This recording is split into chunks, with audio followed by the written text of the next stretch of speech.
Scotland is unlike any other part of the United Kingdom, and while these images of the varied, incredible scenery and rugged terrain can speak for themselves, even just the briefest glimpse at Google Earth can highlight just how epic this landscape truly is. I was recently lucky enough to spend a week camping here, and these images you're seeing now were all taken while I was still stood in my tent. Although the piece was a little bit broken by this dramatic flyby. Fascinating, something that you don't see every day, and certainly as it disappears into a landscape like that. Fantastic. So, well, I'm keen to get into clips like this to show you just how fantastic Scotland really is. It's important to say that it's even better than it looks, because as you drive through, it changes around you almost. For example, check this mountain here. Believe it or not, that's the same mountain, just from a different side. So as we climbed up Ben Dorain and Ben Dorain, you start to see, oh, it's even bigger than it looks from the ground. If we check my Strava data, you'll see it actually was a 10-mile, 4,200 foot epic of a mountain to go up. And my goodness me, if that's the entrance fee for views like this, then, well, I'll happily pay the price. Now, this is a mountain I want to take a moment or two to really share with you, because it's just fantastic. Firstly, just look at that. Now, I'm going to butcher this name, but this is Buachel Etivmore.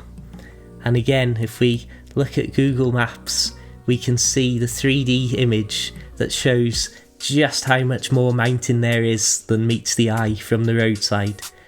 Again, this turned into near enough a 10-mile walk, with 4 of those miles, maybe more, being on the top of the actual mountain.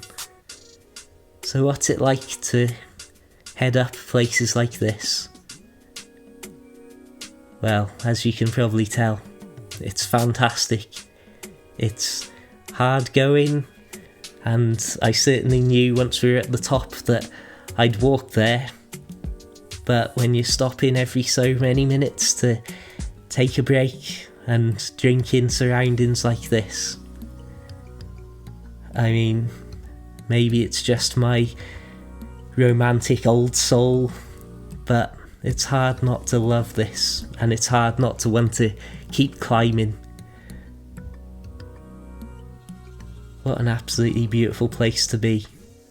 But I will certainly say, if I have to pretend to look at a map in order to take a breather, then I'm happy to look at that map and listen with keen ears and rested legs. This is one of my favourite pieces of footage from the entire week. At this point, the peak was still not even in sight, and yet turning to look at where we had already come from, you could see we had certainly travelled more than a little distance, at least by my standards. Once at the top and having the awesome view and juxtaposition of the open barrenness of Yanick Moor, and then literally turning to have this almost unending horizon of mountaintop after mountaintop.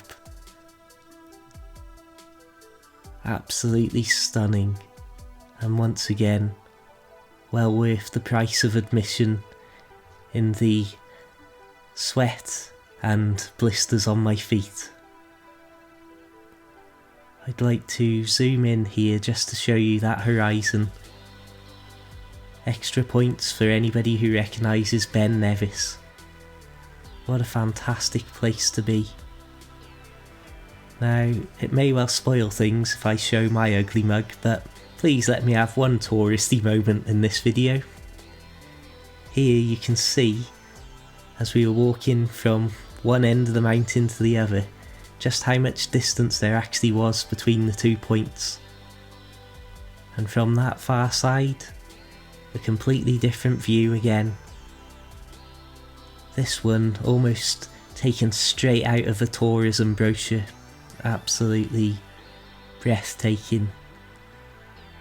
And believe it or not, that wibbly wobbly track was our route down.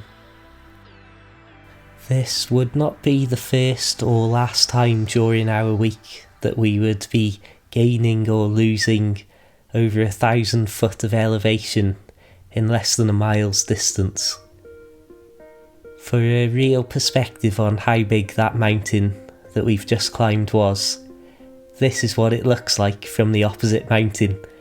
So we're looking back to where we've just been here, as later in the week we climbed the hill, well, the mountain on the opposite side, and you can really get an idea of the scale.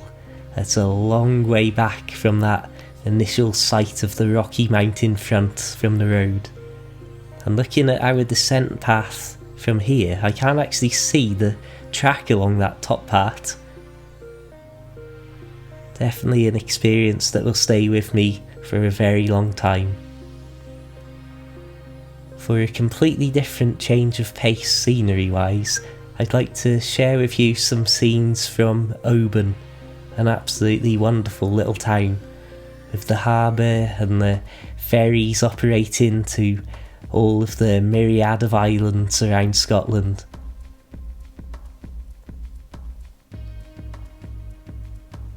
I'd like to have maybe a slightly longer clip here unbroken, and just really draw your attention to the horizon as the camera will start to pan out to sea and give you about a 180 degree panorama.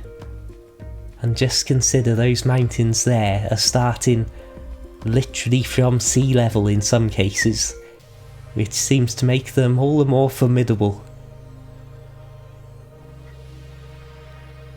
It's well worth just taking this moment to appreciate not only is this a rugged, wild, inland area, but of course, so rugged is it that the sea starts to intercept and there's just these islands poking up through what sometimes can be particularly stormy seas up here. I love that little blue haze that just adds that element of mystery into things. Just a slight curiosity here, look at that for a fantastic boat. I'd love to know whose that is and where they're heading off to. Lovely stuff.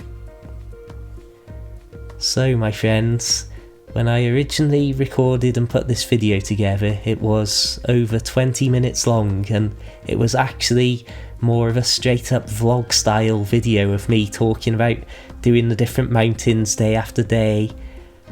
But on watching it back, despite the hours of editing and recording it had taken me to put together, I felt it did the environment a disservice to somehow I was making it about me rather than about these incredible places which are the real stars of the show. Speaking of stars, look at this for clear dark skies with such little light pollution that even an iPhone can take photos like that. Again, these are just some random clips from out and about while we were driving around, and we'd park the car up, and I mean, this is just the environment that you're in. And something that I do note from up around Scotland is there seems to be a lot of these little waterfalls and really rocky rivers and features. This is a particular favourite place of mine. I've been here multiple times in the last, well, decade and more. And again, just look at how rocky all this is and how the little cascades of waterfalls disappear right up into the distance. And consider that we were here at the tail end of summer, so how much more water must there be in these places when you come here in the middle of winter? Should you come here in the middle of the winter, I suppose, is the question I really should be asking. But just as the water flows off and disappears into the distance, it's time for my romantic recollections of my latest week in Scotland to come to a close. Whatever I want to say in summary of another fantastic week up there, it just cannot ever live up to the reality of what it's like to actually be there. And I hope I've managed to give you just a little taste and a little glimpse at how epic Scotland truly is.